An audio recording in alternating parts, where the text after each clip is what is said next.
كفتة فراخ طرية من غير أي تكلفة ولا تعقيد، أسرع من الدليفري، مكونات سهلة وبسيطة. يلا بينا نشوف هتتعمل ازاي.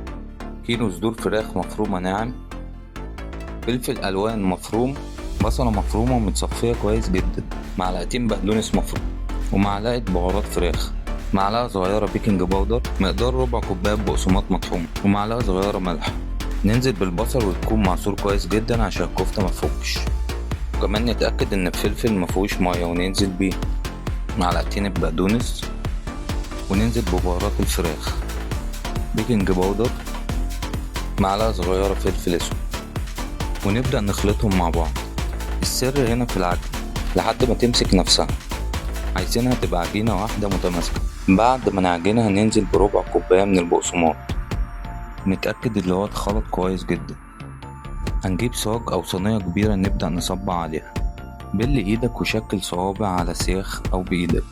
ممكن تستبدل السيخ باي حاجة تقدر تصبع عليها، ايدك هي السيخ يا معلم.